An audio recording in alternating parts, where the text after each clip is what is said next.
বাংলার প্রথম নবাব মুর্শিদ কুলি খান 1706 থেকে 1725 পর্যন্ত রাজত্ব করেন এবং তিনি ছিলেন ন্যায়নিষ্ঠ শাসক। নবাব মুর্শিদ কুলি খান পর নবাব সুজাউদ্দিন অর্থাৎ তার জামাতা সিংহাসন আরোহণ করেন 1724 খ্রিস্টাব্দে। তিনি ছিলেন তুর্কি বংশোদ্ভূত। তার স্ত্রী জিনাতুন্নেসা স্বামীকে চরিত্রহীন মনে করায় তিনি প্রচণ্ড পরিমাণে ক্ষুব্ধ হয়ে যান। নবাব সুজাউদ্দিনের পর নবাব সরফরজ খাঁ সিংহাসনে বসেন। তিনি 1739 থেকে 1741 খ্রিস্টাব্দ পর্যন্ত রাজত্ব করেন। সরফরজ খাঁ ছিলেন অত্যন্ত অলস, অকর্মণ্য এবং ভোগবিলাসী টাইপের একটা নবাব। 1739 খ্রিস্টাব্দে তিনি সিংহাসনে বসেন। ওকে, আমাদেরকে প্রথমে 25 টাকাতে টিকিট কাটতে হলো, পার ব্যক্তি কিছু 25 টাকা, সেটা কেটে নিলাম। এর ভিতরে গিয়ে তোমাদেরকে দেখাচ্ছি। কেন গঙ্গার অপর নাম হচ্ছে ভাগীরথী। ভাগীরথী ভগীরথী এসেছিল, তাই এই ভাগীরথীর তীরে এই সময়টা এই বাড়ির নবাব বাপের হুমায়ুনরা 1835 সালে বালির তীরে যখন খুঁজিয়ে পেয়েছিলেন খামারটা নদীতে, তখন একবার পরীক্ষা করে দেখেছিলেন। এবার আমি জিনিসগুলো আপনারা যেটা দেখছেন সেটা হচ্ছে নবাব হুমায়ুনের তৈরি করা প্রাসাদ, যেটা আপনার 18 লক্ষ টাকা ব্যয় করে আর কি নির্মাণ করা হয়েছিল 1832 থেকে 37 খ্রিস্টাব্দের মধ্যে গভর্নর জেনারেল হেডেনরিকের সময় আর কি। সেই সময় আর কি তিনি এই জায়গাটা এসে ভিত পূজাটা করেছিলেন, দিয়ে আর কি এই প্রাসাদটা নির্মাণ করা হয়। তা হুমায়ুন যা, যিনি ওয়ালাজার পুত্র ছিলেন, সিংহাসনে বসার পরে তিনি বেগমদের পরামর্শে এই প্রাসাদটা নির্মাণ করেন আর কি।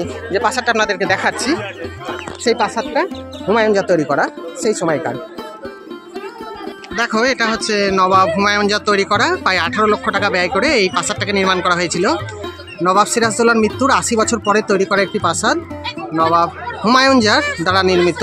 1832 খ্রিস্টাব্দে গভর্নর জেনারেল লর্ড কেভেন্ডিসের আমলে এটা ভিত পুজো হয়। তার 3 বছর পরে এটা তৈরি করা হয় 18 লক্ষ টাকা ব্যয় করে। তোমাদেরকে একটু দেখিয়ে দিচ্ছি। নবাব হুমায়ুন যা তার প্রিয়তমা পত্নী দুলহিন বেগমের পরামর্শে বেশ কয়েকটি প্রাসাদ আমাদের এই মুর্শিদাবাদে নির্মাণ করেছেন। আমরা যেটা সামনে দেখতে পাচ্ছি এটা হচ্ছে তার মধ্যে একটা অন্যতম প্রাসাদ, অর্থাৎ 1000টা দরজা, এবং এদের গম্বুজগুলোর প্রায় উচ্চতা 80 ফুটের কাছাকাছি। এবার বন্ধুরা, ছবিতে যাকে তোমরা দেখছো তিনি হলেন নবাব আলীবর্দী খাঁ। তারা ছিলেন পারস্য দেশের খোরাসান নামক স্থানের অধিবাসী। শোনা যায় 1740 খ্রিস্টাব্দে গিরিয়ার যুদ্ধে নবাব সরফরজ খাঁ এবং মারাঠা দূত ভাস্কর পণ্ডিতকে বিশ্বাসঘাতকতা করে হারিয়ে তিনি সিংহাসনে বসেছিলেন। সিংহাসনে বসে প্রচুর ধন সম্পদের তিনি মালিক হয়েছিলেন। তার পিতা সম্রাট অরঙ্গজেবের পুত্র আজম শাহের বাবুর্চি ছিলেন।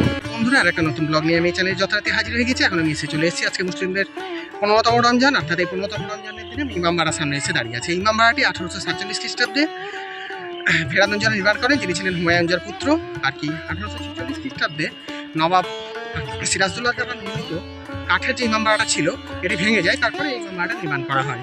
তোমাদেরকে জানালাম। এবার আজকে এখানে কিছু কিছু অনুষ্ঠান হবে, সেগুলো তোমাদেরকে দেখাবো। নবাব আলীবর্দী খাঁর মৃত্যুর পর তার দৌহিত্র সিরাজদৌল্লাহ 1756 খ্রিস্টাব্দে বাংলার সিংহাসনে বসলেন। তার পিতা জৈনুদ্দিন খান এবং মাতা আমিনা বেগম। আমিনা বেগম ও তার ভগ্নী সকলেই বিধবা। সিরাজদৌল্লার 2 বেগম ছিলেন, লুৎফুন্নেসা এবং ওমাতুন্নেসা। লুৎফুন্নেসা প্রথমে নবাব আলীবর্দী খাঁ হারেমে কিদোদাসী ছিলেন, কিন্তু পরে সিরাজ তার সৌন্দর্যে মুগ্ধ হয়ে তাকে বিবাহ করেন।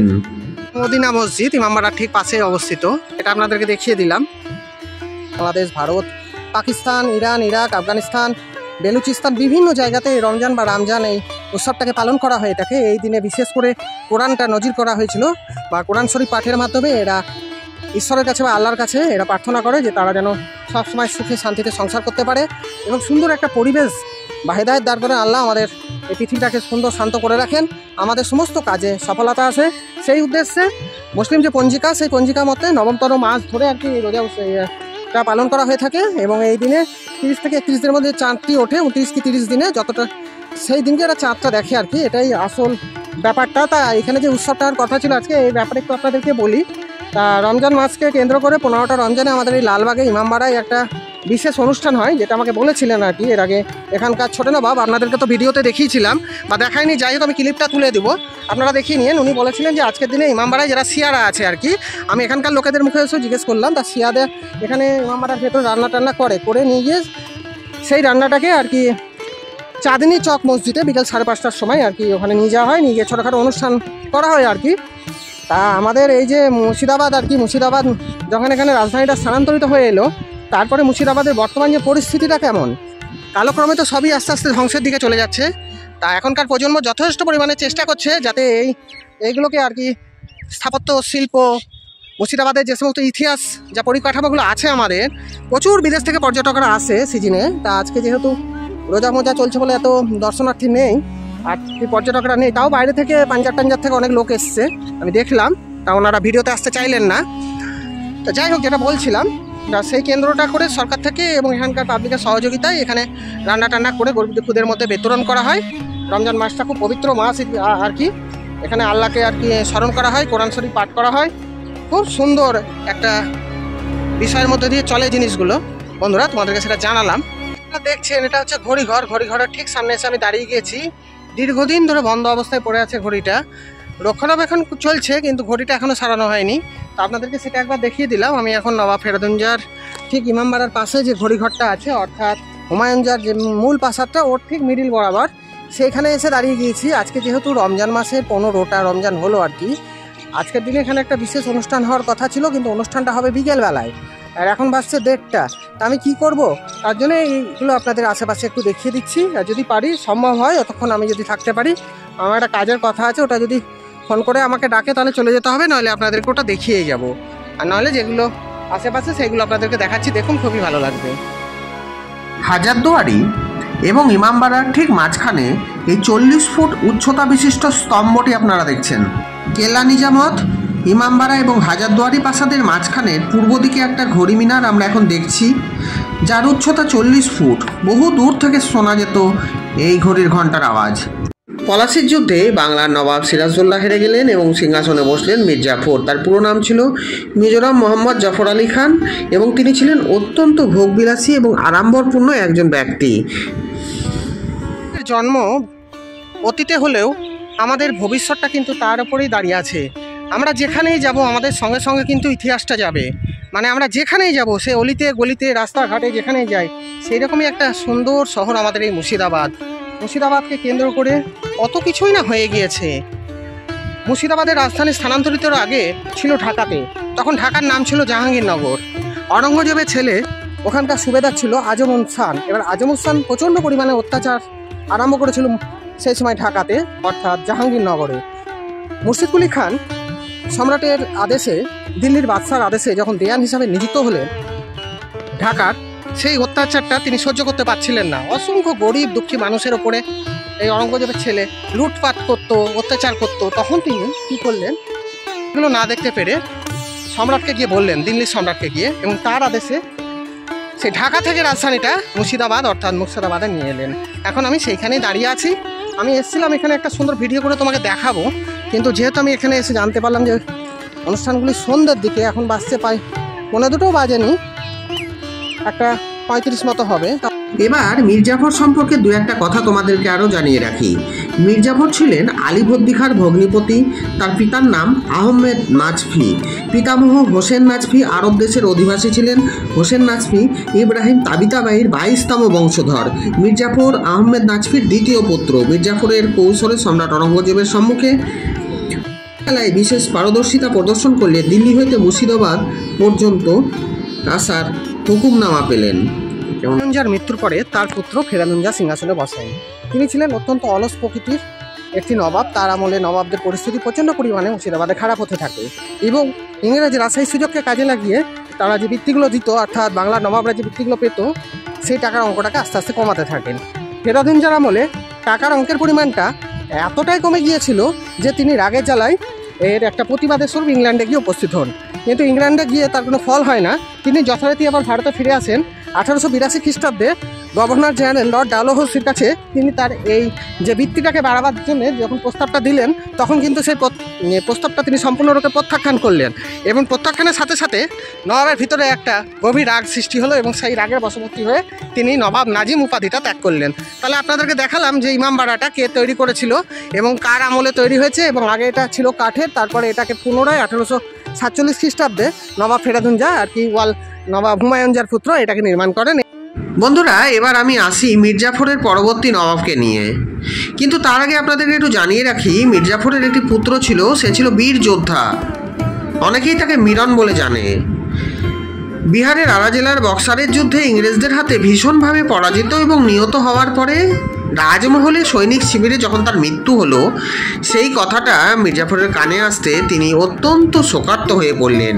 সেই সুযোগকে কাজে লাগিয়ে 1770 খ্রিস্টাব্দে ইস্ট ইন্ডিয়া কোম্পানি তার অর্থ পরিশোধের জন্য মীর কাসিমকে সিংহাসনে বসালেন। আচ্ছা, এবার তোমাদেরকে হলুদ মসজিদটা একটু দেখাচ্ছি, জুম করে দিই। ঠিক প্যালেসের পাশেই অবস্থিত হলুদ মসজিদ, এটাও তোমাদেরকে একটু দেখিয়ে দিলাম। মির্জাফর গেল, মীর কাসিম গেল, এবার এলো নাজিমউদ্দৌলা অর্থাৎ মুন্নি বেগমের বড় ছেলে, একটা অপদার্থ নবাব, যার আমলে বাংলার পরিস্থিতি এতটাই খারাপ হয়েছিল যে ইস্ট ইন্ডিয়া কোম্পানিকে টাকসালটাকে পর্যন্ত মুর্শিদাবাদ থেকে কলকাতায় স্থানান্তরিত করতে হয়েছিল। তিনি 1765 থেকে 1766 খ্রিস্টাব্দ পর্যন্ত রাজত্ব করেছেন। একেবারেই অপদার্থ নবাব ছিলেন। আলী খান ফেরাদুনজা, যেটি 1847 খ্রিস্টাব্দে ইমামবাড়াটা নির্মাণ করেছেন। আগে ছিল আপনাদেরকে বললাম কাঠের তৈরি ইমামবাড়া, যেটি নবাব সিরাজদৌল্লা নির্মাণ করেছিলেন। নাজিমউদ্দৌলার পর এবার আমরা দেখছি নবাব সাইফুদ্দৌলাকে, যিনি 1766 থেকে 1770 খ্রিস্টাব্দ পর্যন্ত রাজত্ব করেছেন। তিনি ছিলেন নাজিমউদ্দৌলার কনিষ্ঠ ভাই। 16 বছর বয়সে তিনি সিংহাসনে বসেন। তার মা মুন্নি বেগম অভিভাবক রূপে বেশ কিছুদিন তাকে পরিচালনা করেছিলেন। দাক্ষিণাত্যের মহীশূরের সুলতান হায়দার আলীর সঙ্গে ইংরেজদের যুদ্ধ বেঁধে গেলে বাংলাদেশে দেখা গেল চরম দুর্ভিক্ষ। এই মহামারীর নাম 76-এর মন্বন্তর। দেশে হাহাকার শুরু হলো।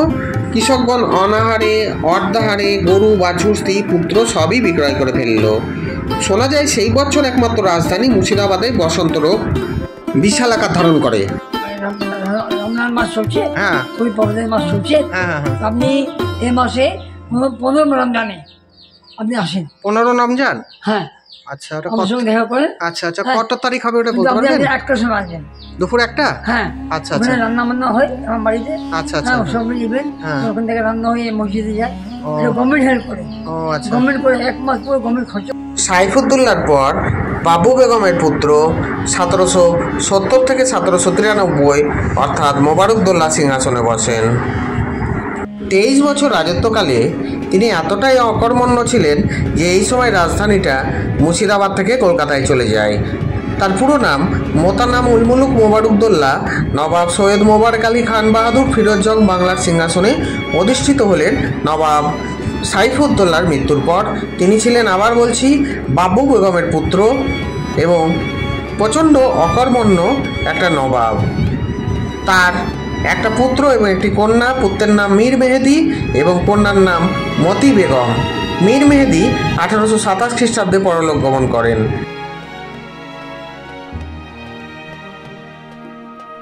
নাসিরুল মুলুক আবদুল্লাহ, নবাব সৈয়দ বাবর আলী খান বাহাদুর দেইলিয়ার জং নবাব নাজিম অব বেঙ্গল, ইনি সর্বপ্রথম নবাব নাজিম উপাধি গ্রহণ করেন।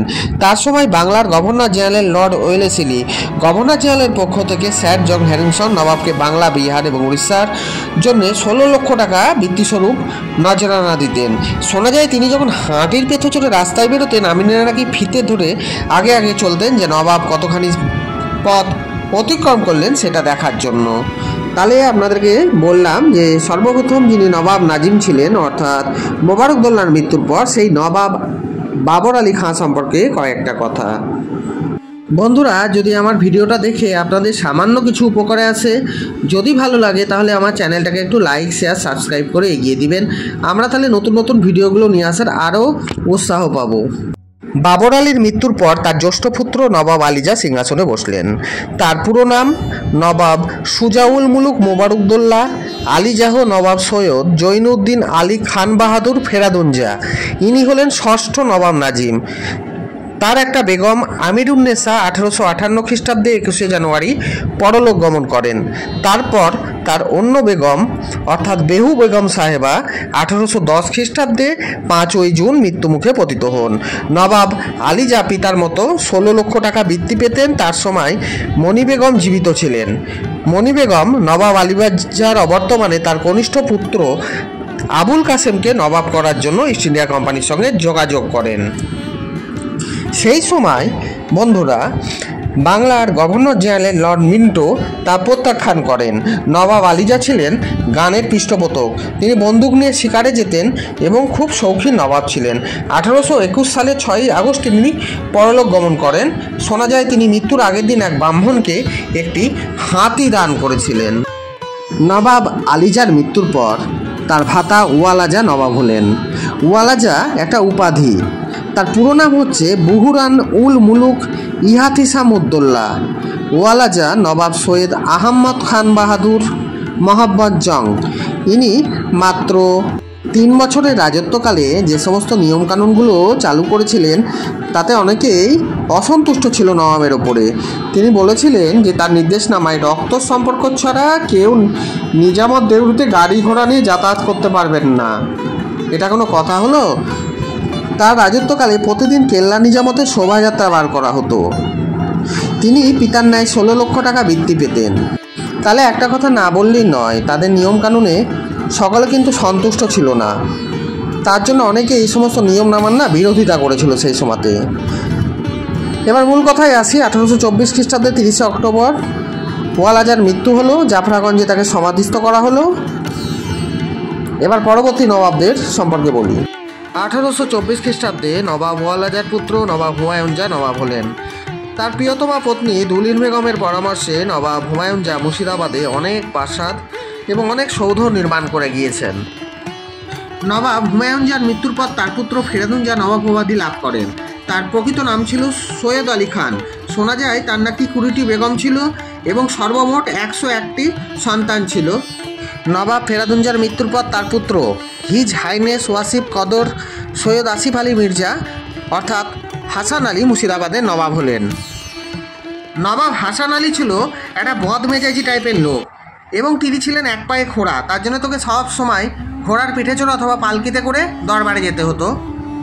সৈয়দ ওয়াসেফ আলী মির্জা হাসান আলীর মৃত্যুর পর মসনদে বসলেন। তার উপাধি ছিল his highness sir Syed Wasif Ali Mirza KCSAI কেসিও অভি খান বাহাদুর মোহাম্মদ জং আমিরু উমরাহ রাইসুদ্দৌলা সুজাউল মুলুক নবাব বাহাদুর অফ মুর্শিদাবাদ। নবাব ওয়াসিফ আলী মির্জার মৃত্যুর পর আমরা এবার দেখছি তার জ্যেষ্ঠ পুত্র ওয়ারেস আলী মির্জাকে। যেদিন তিনি সিংহাসনে বসেছিলেন প্রচুর সম্বর্ধনা তিনি পেয়েছিলেন। বিভিন্ন গুণীগানী ব্যক্তিবর্গরা তাকে বিশেষভাবে সম্বর্ধনা দিয়েছিলেন। তিনি নবাব রূপে কার্যভার গ্রহণ করার পরে প্রচুর উন্নতি হয় এস্টেটের অর্থাৎ সম্পত্তির। এইবার আপনারা যাকে দেখছেন তিনি হচ্ছেন আমাদের মুর্শিদাবাদের সর্বশেষ নবাব। এনার নাম রেজা আলী মির্জা। 2014 সালে কলকাতা হাইকোর্ট থেকে এনাকে বিশেষ নবাবের উপাধি দেওয়া হয়েছে, অর্থাৎ ইনি যে ছোট নবাব তার মান্যতাটা ইনি পেয়েছেন কলকাতা হাইকোর্ট থেকে। আপনাদেরকে জানিয়ে দিলাম এনার নাম রেজা আলী মির্জা। গভর্নমেন্ট হেল্প করে। ও আচ্ছা, গভর্নমেন্ট করে 1 মাস পরে গভর্নমেন্ট খরচ করে। আচ্ছা, ওটা কত তারিখ হবে? সামনের মাস পড়ে যাবে নাকি? না 6 তারিখ, আজকে 6 তারিখ হলো, 6 হলো।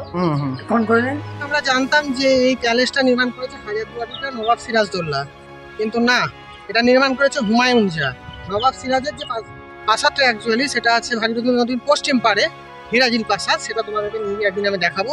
তো সত্যিটা আজকে তোমাদের সামনে বলে দিলাম যে এটা নির্মাণ করেছে নবাব হুমায়ুন জাহ, অর্থাৎ নবাব ওয়ালাজার পুত্র নবাব হুমায়ুন জাহ 1832 থেকে 37 খ্রিস্টাব্দের মধ্যে আর কি এই প্রাসাদটা নির্মাণ করে 18 লক্ষ টাকা ব্যয় করে।